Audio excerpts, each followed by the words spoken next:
திருச்சி மாநகராட்சியில் மந்தகதியில் நடைபெறும் பாதாள சாக்கடை பணிகளால் பொதுமக்கள் கடும் அவதிக்குள்ளாகி வருகின்றனர். 4 ஆண்டுகளில் முடித்திருக்க வேண்டும் என்ற காலக்கெடுவை தாண்டி 6 ஆண்டுகளாக இழுத்துக் கொண்டிருக்கும் பணிகளால் பொதுமக்கள் படும் அல்லல் குறித்து அலசுகிறது இந்த செய்தி தொகுப்பு.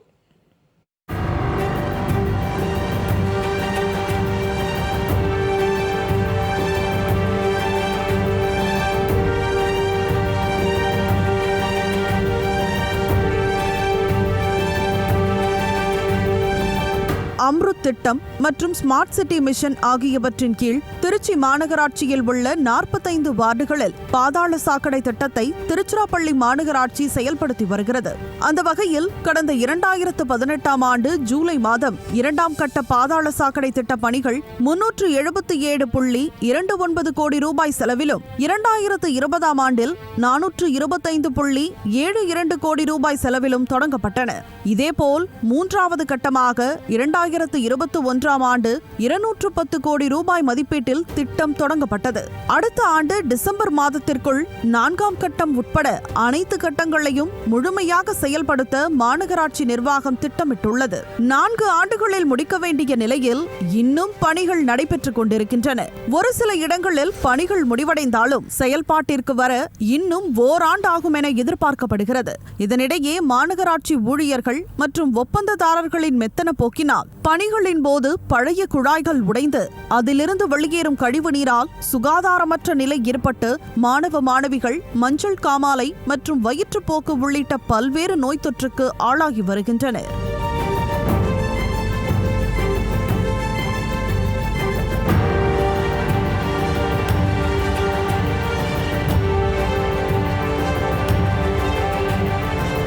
ஏற்கனவே கடந்த சில நாட்களுக்கு முன் உறையூர், தென்னூர் மற்றும் பெரிய கடைவீதி பகுதியில் குடிநீரில் கழிவுநீர் கலந்ததால் பல்வேறு அசௌகரியங்கள் ஏற்பட்டு மக்கள் கடும் சிரமத்தை சந்திக்க நேரிட்டது.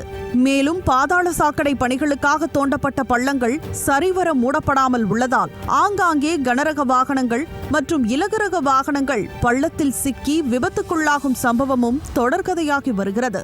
ஒரு நாள் மழை பெய்தால் சாலைகள் முழுவதும் சேரும் சகதியுமாக மாறி மக்கள் நடப்பதற்கே சிரமப்படுவதுதான் வேதனையின் உச்சம். பல இடங்களில் பாதாள சாக்கடை பணிகள் முடிந்த போதும் வீடுகளுக்கு இணைப்பு வழங்கப்படாமல் காலம் தாழ்த்தப்பட்டு வருகிறது.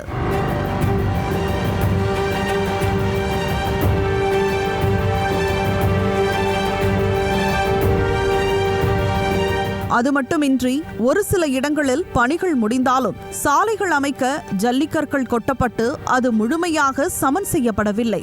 இதனால் ஜல்லிக்கற்கள் மிகுந்த சாலையிலேயே மக்கள் 2 ஆண்டுகளுக்கும் மேலாக தங்களது விதியை நொந்தபடி பயணிக்க வேண்டிய நிலை உள்ளது. ஆள் பற்றாக்குறை, போதிய நிதியின்மை, கட்டுமான பொருட்கள் விலை உயர்வு போன்றவற்றால் திட்ட மதிப்பீட்டை மட்டும் மீண்டும் மீண்டும் உயர்த்தி லாபம் பார்க்கும் ஆளும் கட்சியினருக்கும் மக்கள் நலனில் அக்கறை கொண்டு பாதாள சாக்கடை திட்ட பணிகளை விரைந்து முடிக்க வேண்டும் என்ற எண்ணம் மாநகராட்சி நிர்வாகத்திற்கும் துளியும் இல்லை என எண்ண தோன்றுகிறது.